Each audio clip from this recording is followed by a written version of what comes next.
안녕하세요. 썰맘입니다. 이 이야기는 썰맘 채널에 보내주신 실화 사연입니다. 사연의 흐름 속에서 썰맘이라는 이름으로 함께 하겠습니다. 그럼 사연 바로 시작합니다. 안녕하세요. 저는 60대 남자입니다. 오늘 제가 겪은 황당하고도 믿기 힘든 일을 들려드리려 합니다. 한때 구렁이 같은 사기꾼을 집안에 들일 뻔했던 이야기입니다. 옛말 틀린 거 하나 없더군요. 어보는 반드시 돌아온다. 자신이 한 일은 언젠가 반드시 돌아온다. 이 말 말입니다. 저희 가족은 다행히 며느리 덕에 큰 위기를 모면할 수 있었죠. 저는 경기도에서 부동산 일을 했습니다. 넉넉하진 않았지만 아내는 알뜰살뜰 살림하며 3살 터울 2아들을 키웠어요. 그렇게 평범하고 행복한 나날을 보내던 어느 날 행운이 찾아왔습니다.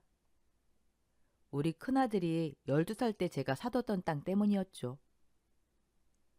지인이 고급 정보라며 사두라고 했는데 워낙 믿던 사람이라 대출까지 받으며 그 땅을 샀습니다. 그리고 믿기 힘든 일이 벌어졌죠. 그 땅 상상도 못할 가격에 팔렸습니다.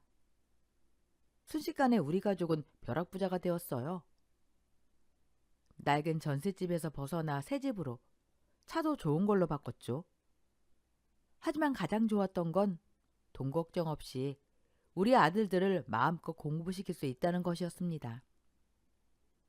큰아들은 서울의 공기업에 입사했고 작은아들은 잠시 대기업을 다니다 변호사의 꿈을 쫓겠다며 로스쿨에 들어갔습니다. 죄송해요. 아버지 얼른 돈 벌어서 효도해야 하는데. 뭐가 죄송하니? 네가 하고 싶은 걸 지원할 수 있어서 난 행복하다. 작은아들은 다짐했습니다. 기대에 부응하겠습니다. 그리고 학업에 열중했죠. 작은아들이 로스쿨에 입학한 바로 그 이듬해에 큰아들은 결혼했습니다. 공무원인 아들과 5살 어린 며느리였죠. 큰아들에게 말했어요. 예전에 마련해준 전셋집 보증금에 1억을 더 보태줄게. 그렇게 며느리와 아들은 직장에서 가까운 신혼집을 마련했죠. 며느리는 조용하고 내성적이었어요. 순하고 착하지만 말수가 적었습니다. 그래서 한번 이렇게 물어봤죠. 새아가야, 너는 원래부터 조용한 성격이었니? 며느리는 잠시 머뭇거리더니 고백했어요. 중학교 때까지는 활발했지만 고등학교 때 따돌림을 당했어요. 솔직히 부모님께 전학 보내달라고 부탁했는데 돌아오는 건 오히려 혼나고 창피한 뿐이었어요. 그 일로 상처받고 내성적인 성격으로 변한 것 같아요. 그래서 대학 진학 때는 집이 싫어서 독립했고 스스로 아르바이트하며 졸업했고요. 저와 아내는 며느리가 안쓰럽고 마음이 쓰였습니다. 하지만 직접 찾아가거나 부담 주진 않고 조심스럽게 챙겼죠. 퇴근 시간쯤 며느리에게 전화했어요. 새아가야, 너 퇴근했니? 이제 막 하려던 참이에요, 아버님. 마침 옷가게 지나가다가 예쁜 옷 보여서 하나 사왔어. 너만 줄 거야. 얼른 나와라. 또 홈쇼핑에서 허리 마사지기도 주문하고 택배로 선물 보내고 며느리가 좋아하는 음식 잔뜩 싸서 큰아들에게 전해주기도 했습니다. 우리는 이렇게 며느리의 상처를 살짝 달래며 가족의 온기를 전했죠.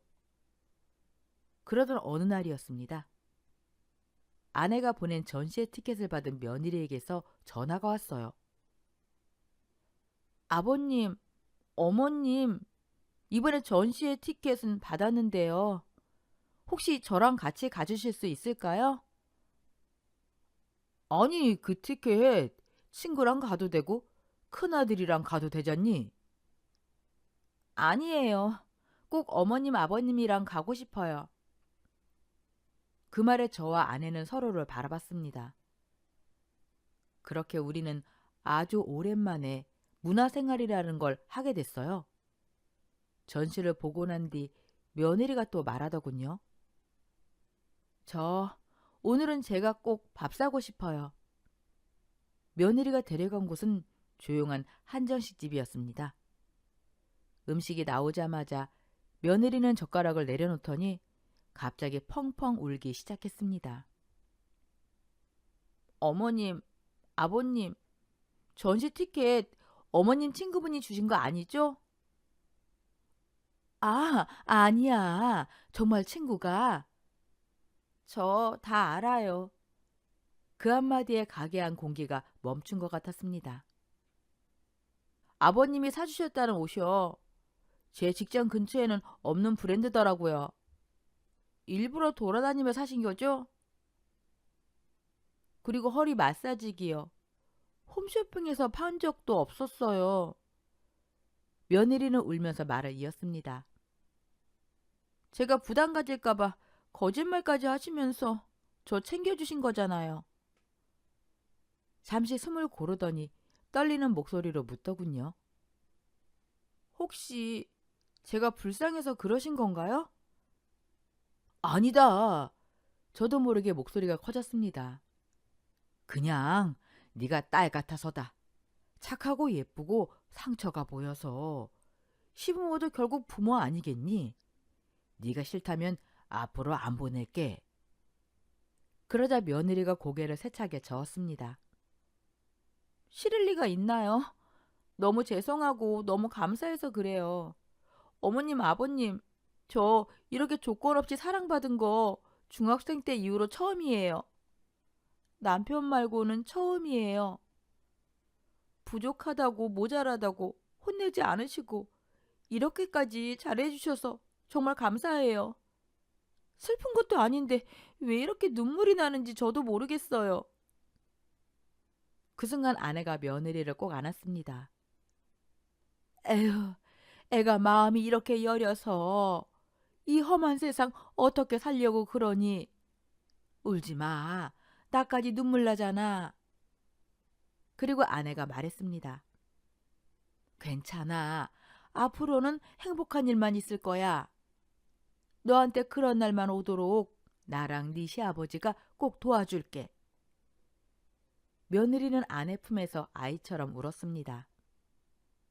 이 이야기는 썰멈에서 전해드리는 사연입니다.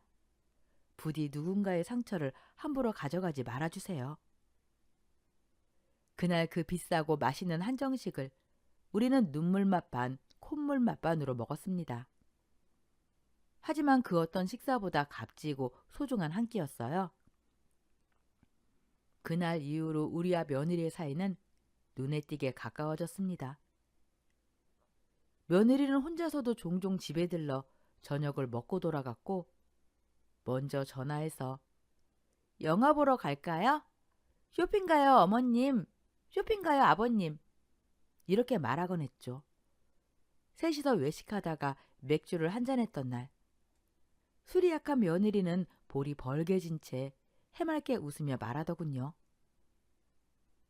저요, 우리 남편도 너무 좋은데요. 어머님, 아버님은 제 진짜 부모님 같아요. 그리고 제일 친한 친구 같기도 해요. 요즘 남편이요. 제가 퇴근하거나 주말 출근할 때마다 두 분께 쌩 달려간다고 자기도 좀 챙겨달라면서 질투까지 해요. 그러다 갑자기 조심스레 묻더군요. 저 혹시 건방지다고 생각하시는 건 아니죠? 가끔 미워도 조금만 봐주세요. 두 분께 미움받으면 저 너무 슬플 것 같거든요. 사랑합니다. 어머님, 아버님. 저도 모르게 말이 먼저 나왔습니다. 믿기 힘든 아들놈들만 보다가 이렇게 착하고 다정한 널 만나서는 나랑 집사람은 정말 고맙다. 우린 널 딸 이상으로 생각해. 그러니까 어리광도 투정도 마음껏 부려라. 우린 항상 네 편이야. 날이 갈수록 며느리는 밝아졌고 본래의 모습을 조금씩 되찾아갔습니다. 그 모습을 보며 제 마음도 따뜻해졌죠. 아버님, 어머님, 오래오래 건강하셔야 해요.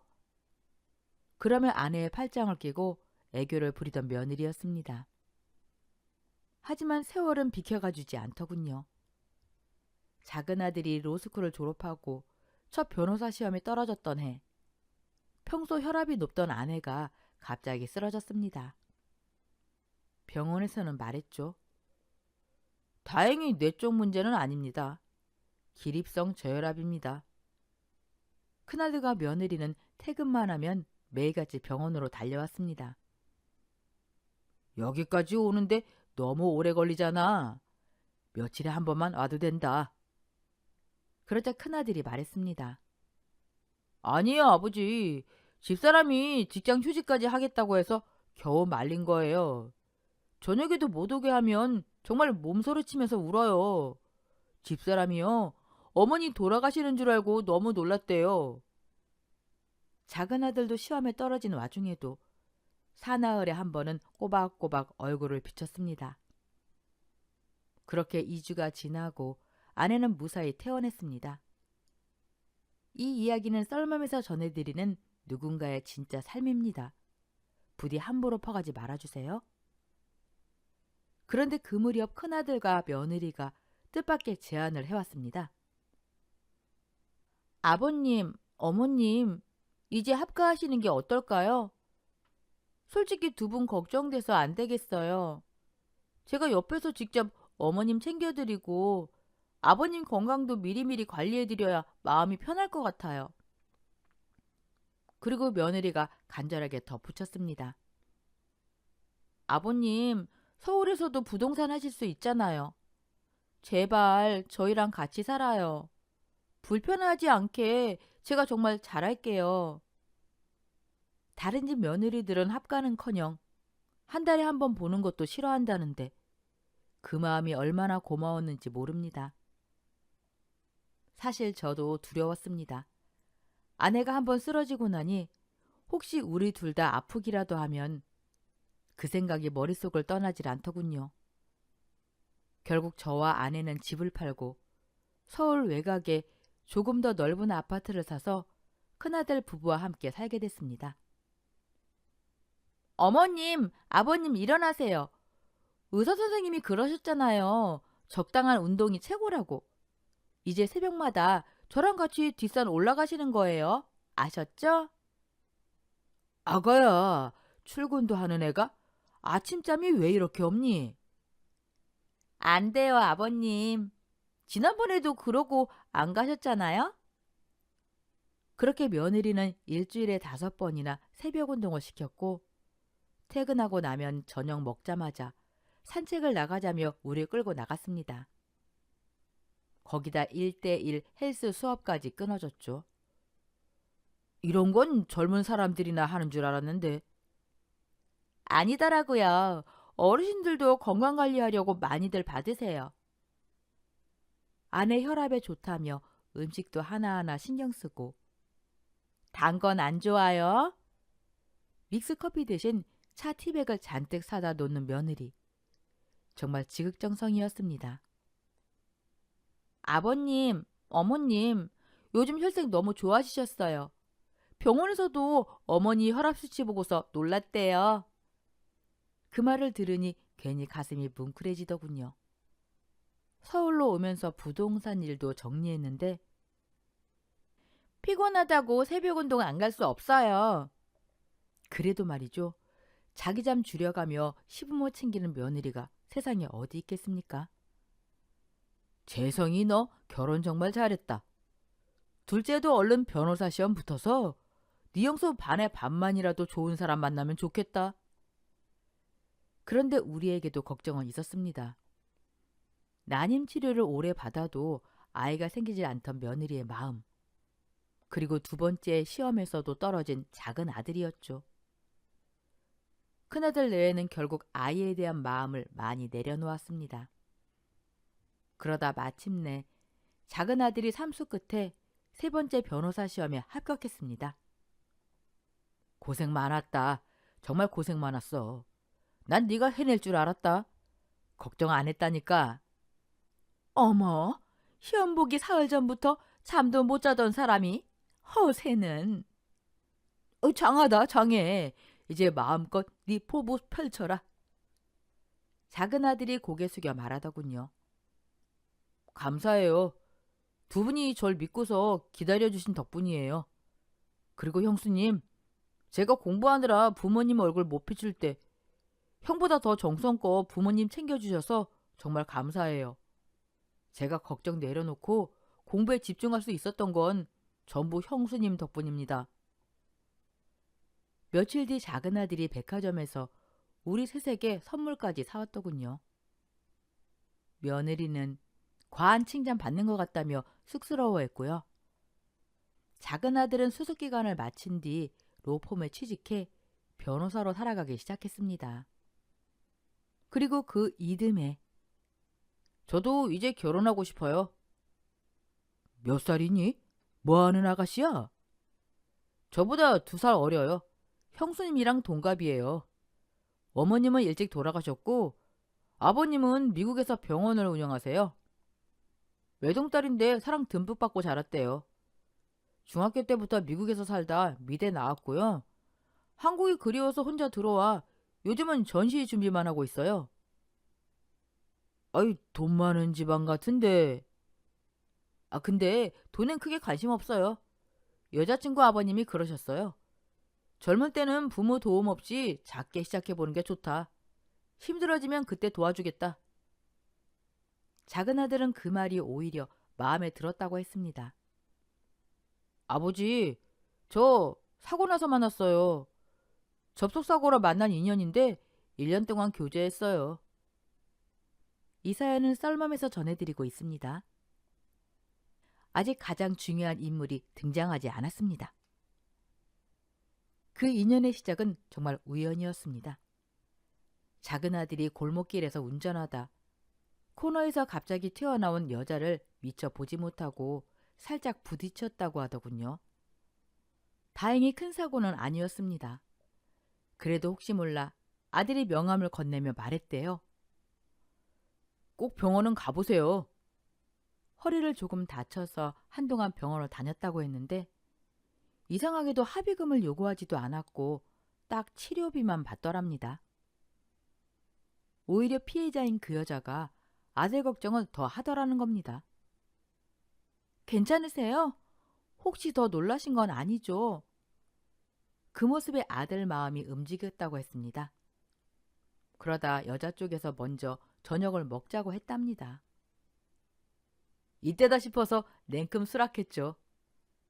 그렇게 인연이 시작됐다는 말에 저도 웃음이 나왔습니다. 아버지, 제 여자친구요. 부유하게 자랐지만 사채 안 하고 생각이 참 반듯해요. 한국에 와서도 아버지가 보내신 생활비에서 일부를 떼서 매달 보육원에 후원한대요. 참 선한 사람이에요. 그 이야기를 듣는 순간 저와 아내는 이미 마음이 기울어 있었습니다. 그런 아이를 며느리로 반대할 이유가 어디 있겠습니까? 그래, 인사 한번 시켜라. 몇 주 뒤 아내와 저는 고급 한정식 집에서 예비 며느리를 만나게 됐습니다. 큰아들과 큰며느리는 그날 참석하지 못했죠. 대신 전화가 왔습니다. 어머님, 아버님, 식사 마치고 집에 오시면은 다 같이 커피 마셔요. 저희도 결혼식 끝나면 곧장 집으로 갈게요. 하필 부장님 아드님 결혼식이라 도저히 안 갈 수가 없네요. 식당 문이 열리고 예비 며느리가 들어왔습니다. 첫인상부터 참 고왔습니다. 웃는 것도 말하는 것도 사근사근했고 어른 말씀을 끝까지 경청하면서도 자기 생각은 분명히 말할 줄 아는 아이였죠. 참 잘 배운 아가씨구나. 딱 그 말이 떠올랐습니다. 저 엄마가 안 계셔서요. 어머님 아버님이랑 같이 살고 싶었는데 이미 큰 아드님 부부와 살고 계시다니까 좀 아쉬워요. 그러더니 웃으며 말하더군요. 그래도 예비 형님만큼 좋은 며느리는 제가 꼭 될게요. 그러니까 저도 많이 예뻐해 주세요. 제가 웃으며 말했습니다. 우리가 예뻐하는 게 뭐가 중요하니? 제덕이랑 잘 사는 게 제일이지. 우리 식구가 되기로 결심해줘서 정말 고맙구나. 그러자 예비 며느리가 고개를 저으며 말했습니다. 아니에요, 아버님, 어머님. 저 예쁜 며느리 되는 게 원래 꿈이었어요. 두 분 같은 분들 며느리 되게 해주셔서 오히려 제가 더 감사해요. 앞으로 잘 부탁드립니다. 그리고 형님도 꼭 빨리 만나고 싶어요. 그렇게 좋은 분이라니 너무 기대돼요. 그 말을 듣고 아내와 제가 어떻게 마음에 들지 않을 수 있었겠습니까? 그때까지만 해도 우리는 몰랐습니다. 이 만남이 훗날 우리 가족 모두를 시험에 들게 할 시작이었다는 것을요. 이 이야기는 썰멈에서 전해드리는 사연입니다. 이제 가장 위험한 인물이 조금씩 그림자를 드러냅니다. 우리는 몰랐습니다.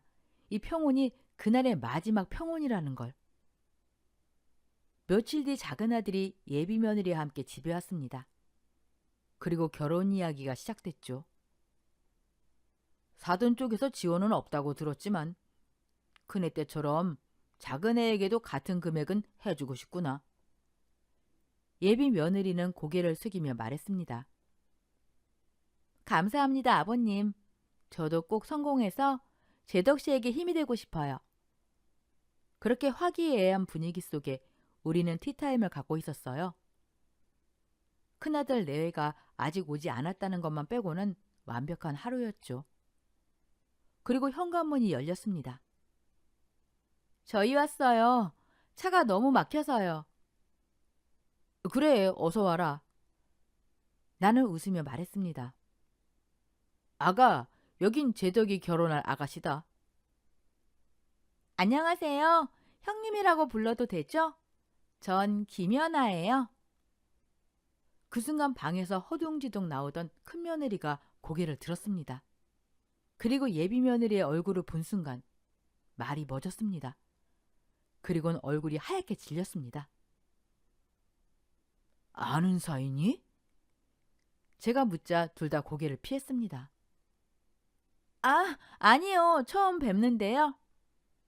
그때 큰며느리가 이를 악물고 말했습니다. 아니거든요.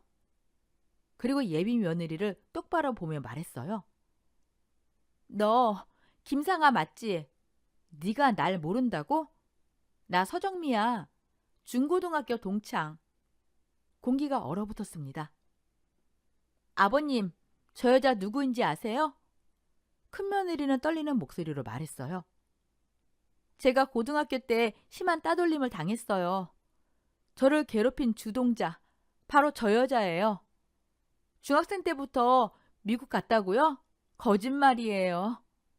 큰며느리는 작은 방에서 졸업 앨범 사진을 꺼내며 말했습니다. 여기요. 제 앨범에 얼굴 떡하니 있어요. 작은 아들은 말도 못한 채 덜덜 떨고 있었어요. 현아야, 이게 사실이냐? 나는 예비 며느리를 봤습니다. 네 입으로 말해봐라. 하지만 그녀는 울며 외쳤어요. 아니에요. 저 정신병자 취급당하는 거예요. 그때 큰아들이 앞으로 나섰습니다. 김재덕, 우리 아내가 예전에 따돌림 때문에 얼마나 힘들어 했는지 너도 알잖아. 놀라서 눈물까지 뚝뚝 떨어뜨리며 몸을 떨고 있는 큰며느리를 보자 저 역시 더는 참을 수가 없었습니다. 저는 단호하게 말했어요. 만약 며느리 말이 다 사실이면은 난 이 결혼 절대 허락 못해. 왜 제가 그날 처음 본 예비 며느리 말을 몇 년을 함께 살아온 며느리 말보다 믿어야 합니까? 그런데도 예비 며느리는 끝까지 변명을 늘어놓았습니다. 진짜 왜 다들 나한테 이러는 거예요? 재덕 씨, 나 진짜 아니에요. 미국에서 들어온 지 고작 2년밖에 안 됐어요. 그런 내가 어떻게 형수를 알아요? 결혼까지 결심했던 내 말도 안 믿어요? 그 말을 듣는 순간 큰며느리가 이를 악물고 말했어요. 김상아, 너 진짜 소름 끼친다. 난 네 부모님까지 뵀었어. 그런데도 끝까지 모른 척한다고? 그리고 우리를 향해 고개를 들었습니다. 어머님, 아버님, 제가 왜 저 애한테 괴롭힘을 당했는지 아세요? 큰며느리는 잠시 숨을 고르더니 천천히 입을 열었어요. 중학생 때요. 저희 나름 친했어요. 가끔 쟤네 집에도 놀러 갔고 부모님 얼굴도 다 봤어요. 그런데 중3 때부터 불량한 애들이랑 어울리기 시작하더니 저 같은 평범한 애랑 다니는 게 창피하다고 아는 척도 안 하더라고요. 숨이 가빠졌는지 말이 잠시 끊겼습니다. 그러다 같은 고등학교 같은 반이 됐어요. 피고하다가 제가 실수로 공을 맞췄다는 그 어이없는 이유로 그때부터 이유 없이 절 괴롭히기 시작했어요. 노는 애들 무리에 속한 애가 그러니까 다른 애들은 무서워서 저한테 말도 못 걸었어요. 저 3년 내내 김상아한테 괴롭힘 당했고 학교에서도 완전히 따돌림 당했어요. 큰며느리는 손을 꽉 쥐며 울부짖듯 말했습니다. 끌려가서 돈 뺏기고 손찌검 당하고 물벼락 맞고 정말 지옥 같은 시간이었어요. 그제야 큰아들이 고개를 떨구었습니다. 제가 따돌림 당했다고만 말했지 자세히 얘기한 적은 없었잖아요. 그 이름만 입에 올려도 몸이 덜덜 떨릴 정도로 너무 끔찍해서 차마 말할 수가 없었어요. 그리고 예비 며느리를 똑바로 보며 말했습니다. 제가 그런 애 얼굴을 어떻게 모를 수 있어요. 도련님, 김상아, 저 애는 절대로 집에 들이면 안 되는 사람이에요. 악마나 다름없어요. 마지막 말은 거의 절규에 가까웠습니다. 중학교 동창한테 들었어요. 자기 엄마 보험금까지 전부 뜯어내서 생활비로 썼다고요. 완전 페류나예요. 그 순간 예비 며느리가 소리를 질렀습니다. 야, 진짜 너 조용히 안 해? 재수없게 왜 하필 여기서 만난 거야? 그 말과 동시에 큰며느리는 처절한 울음을 터뜨렸습니다. 그날 거실엔 진실이 아니라 공포가 흘렀습니다. 그제야 예비 며느리, 아니 그 사기꾼은 완전히 본색을 드러냈습니다. 조금 전까지의 눈물 어린 얼굴은 사라지고 표정이 180도로 바뀌더군요. 야, 김상아! 작은 아들이 이래가며 말했습니다. 지금 들어보니까 우리 형수 말이 다 맞는 것 같은데 그럼 그동안 날 전부 속인 거야? SNS에 올린 미국집 사진도 대학 졸업장도 미국 친구들이니 아빠니 했던 사람들도 전부 가짜였어? 사기꾼은 코웃음을 쳤습니다. 작은 아들이 다시 물었습니다. 그럼 네가 그렸다는 그 그림들은 뭐야? 그 여자가 어깨를 으쓱하며 말했어요. 아하, 그거? 돈 주고 산 싸구려 모작들이지. 그림에 글자도 모르는 인간이라 잘 속아 넘어가더라. 마지막까지 연기하느라 진짜 짜증났어. 거실이 순식간에 얼어붙었습니다. 졸업장? 요즘 그런 거 조작하는 게 뭐가 그렇게 어렵다고? 친구들도 아빠도 전부 돈 주고 고용한 사람들이고 사진 합성? 요즘 세상에 그게 일이야? 그리고 입꼬리를 비틀며 말했어요. 아무튼 범생이들 속이기 진짜 쉽다니까. 변호사라길래 어리숙할 때 빨리 낚아채려고. 말투 교정까지 받으면서 생쇼를 다 했더니 와, 완전 꽝을 뽑았네.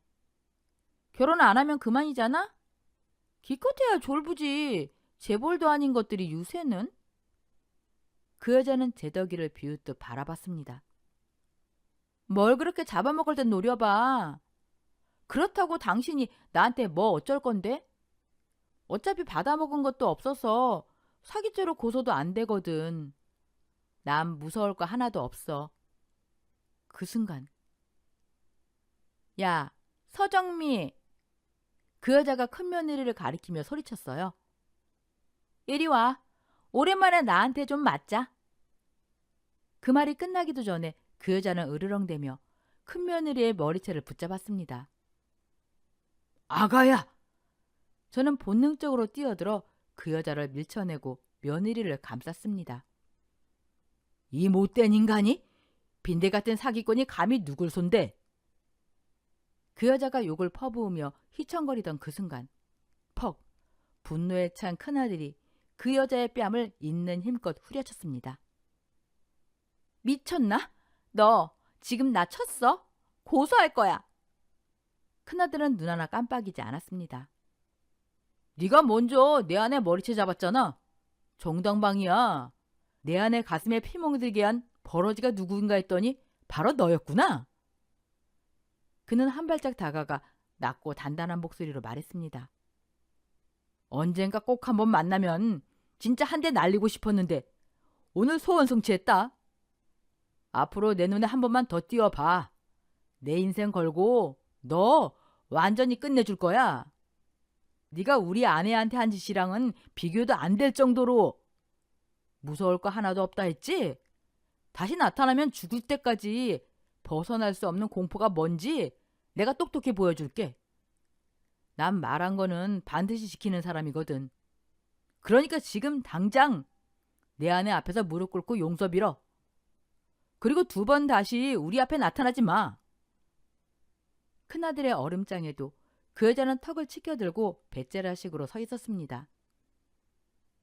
그제야 현실을 받아들인 듯 말문이 트인 작은 아들이 하마터면 자기 아내가 될 뻔했던 그 여자를 향해서 이를 갈며 소리쳤습니다.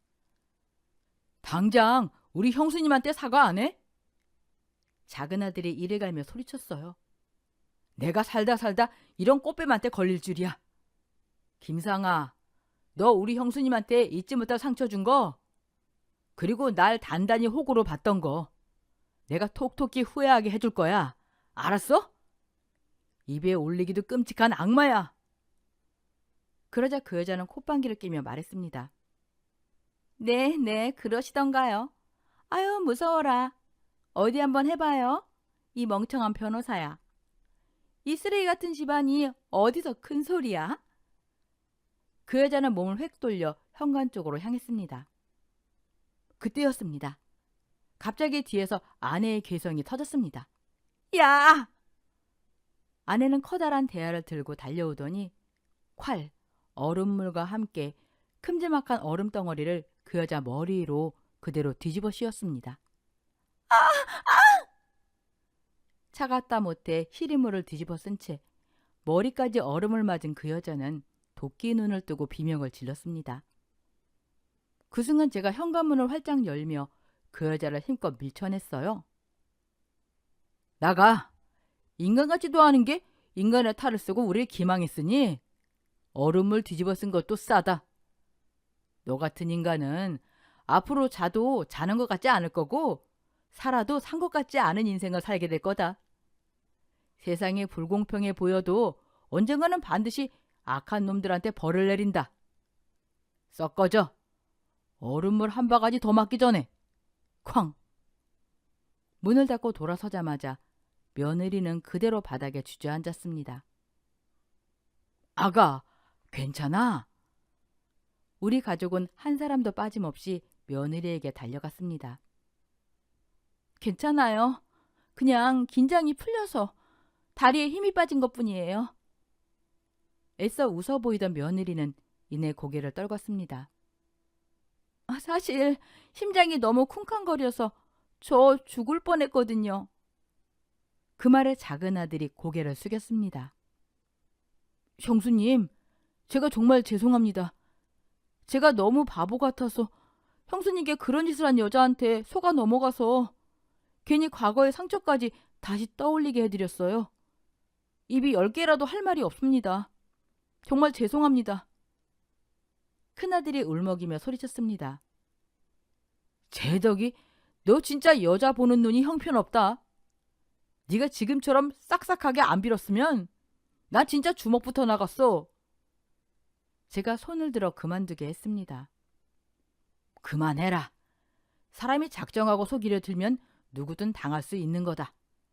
며느리도 재덕이도 다 피해자야.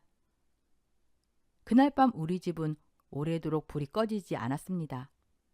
상처 입은 며느리를 어떻게 안아야 할지, 모든 걸 안고 사랑했던 여자가 사기꾼이었다는 현실을 작은 아들이 어떻게 견뎌야 할지, 그 밤은 유난히도 길었습니다. 아내는 말없이 며느리의 어깨를 감싸 안고 놀란 가슴을 토닥여주고 있었습니다. 그 모습을 한 사람씩 천천히 바라보다가 제가 입을 열었습니다. 그래도 말이다. 이게 얼마나 천만다행이냐. 새아가 아니었으면 우리 전부 그 끔찍한 인간한테 깜빡 속아서는 가족으로까지 들릴 뻔했잖니. 고맙다 정미야. 늘 그렇게 생각했지만은 오늘 다시 깨달았다.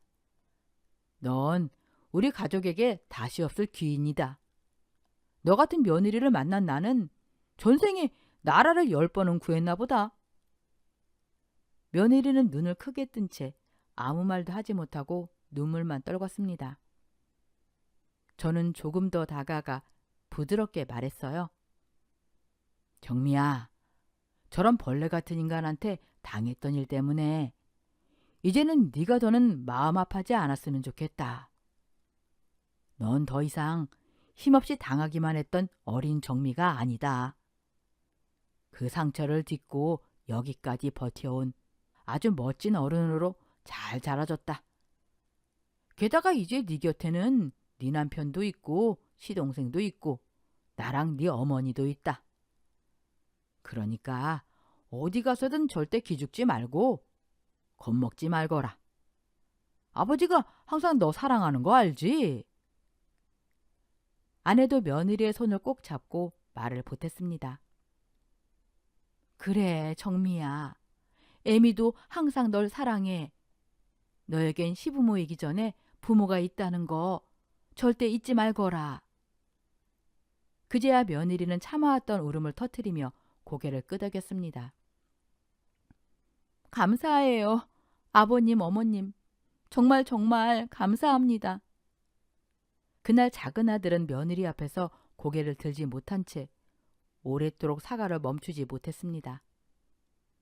그리고 그날 밤 우리는 정말 오랜만에 새벽까지 술잔을 부딪히며 서로를 위로했습니다. 비록 그 여자 말대로 작은 아들은 사기 미수 정도로밖에 법적인 처벌을 할 수 없었지만 작은 아들은 이를 악물고 말하더군요.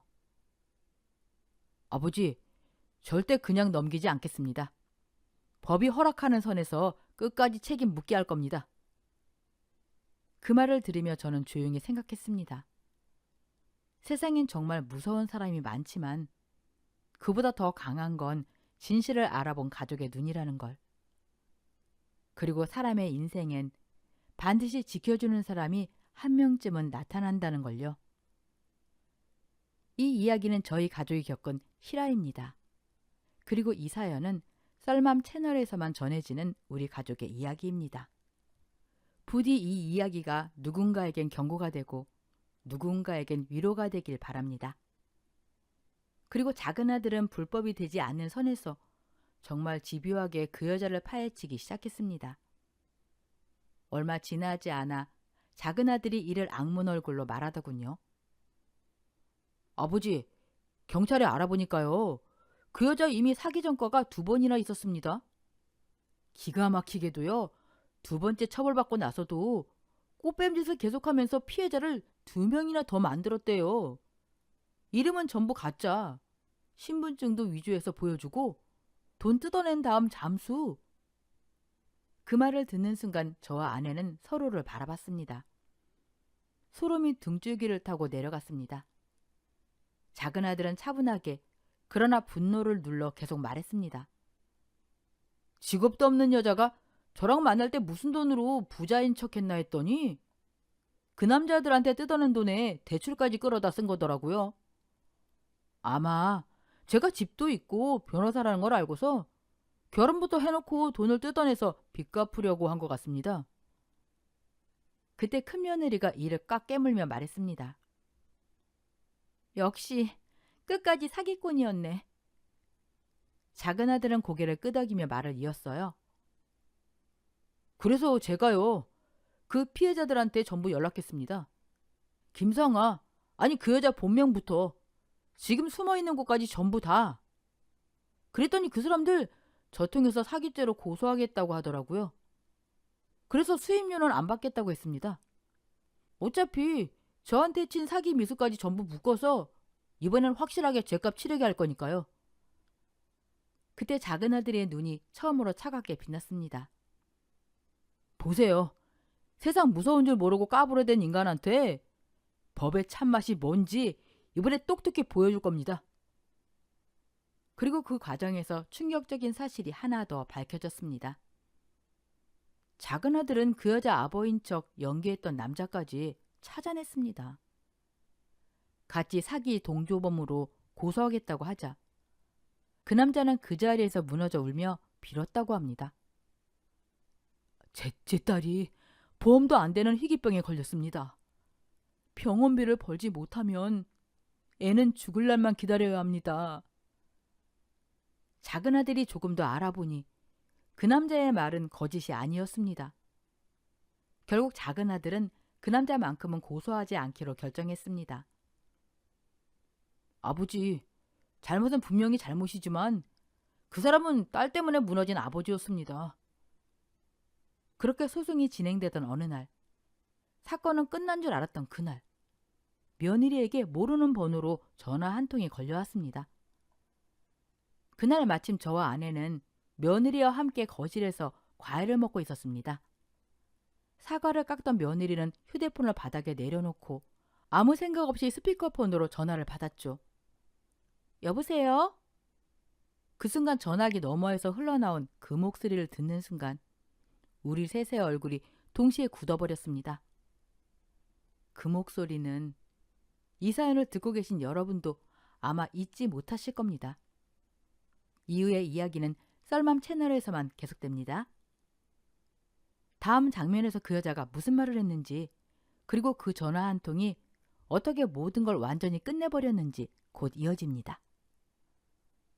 그 사람은 바로 며느리의 철천지 원수, 그 사기꾼 여자였습니다.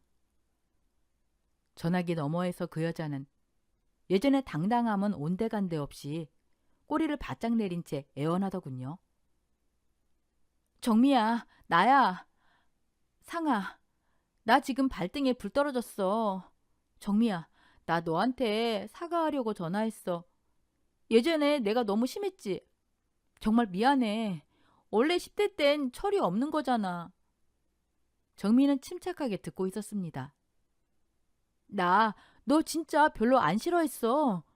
성인 되고 나서 사과하려고 했는데 연락이 끊겨서 못했던 거야. 중학생 때 우리 그래도 친했잖아. 그때 생각해서라도 한 번만 용서해주면 안 될까? 그러고는 목소리를 낮추며 말했어요. 그리고 네 시동생한테 말 좀 해줘. 그 인간 지금 완전 눈 돌아서 어떻게든 나 교도소에 집어넣으려고 난리야. 나 전과도 있고 전에 뜯어먹은 돈도 어마어마해서 진짜로 감옥 가게 생겼단 말이야. 정민은 비웃듯 말했습니다. 웃기고 있네. 넌 입만 열면 냄새나는 거짓말뿐이구나. 정미의 목소리는 흔들리지 않았습니다. 잘 들어, 김상아. 예전에 나는 네 말 한마디에 벌벌 떨던 애였을지 몰라도 하지만 지금의 나는 달라. 난 이미 과거를 이겨냈고 내 곁엔 날 지켜줄 가족이 4명이나 있어. 정민은 단호하게 선을 그었습니다.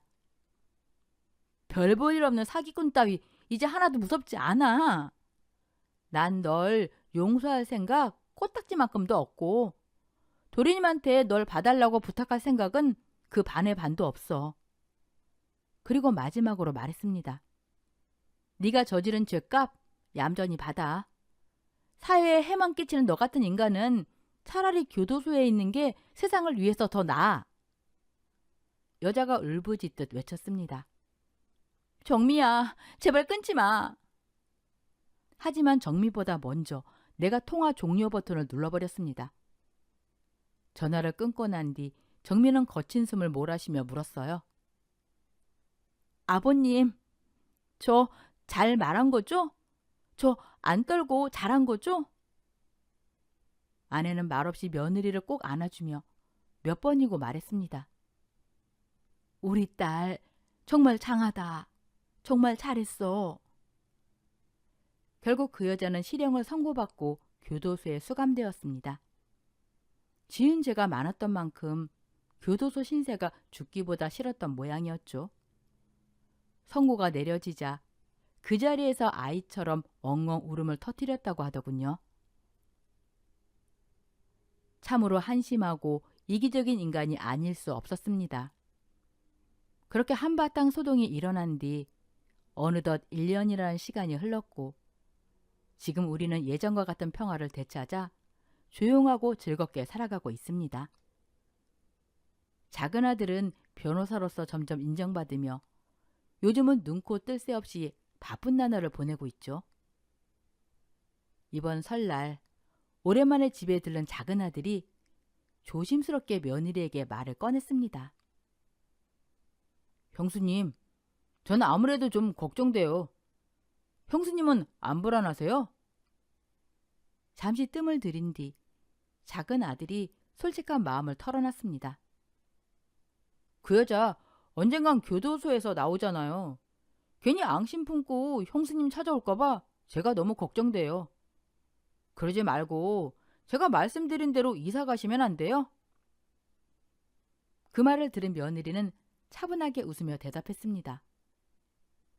어머님, 아버님한테는 아직 말씀 안 드렸는데요. 저희 이미 여기서 먼 동네 아파트 계약했어요. 3개월 뒤에 이사 갈 예정이에요. 작은 아들이 놀란 눈으로 바라보자 며느리는 담담하게 말을 이었습니다. 누가 제 주소를 열람할 수 없게 조치도 다 취했고요.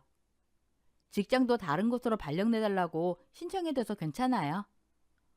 혹시 그래도 찾아오면 그땐 제가 머리끄덩이 다 뜯어놓죠 뭐.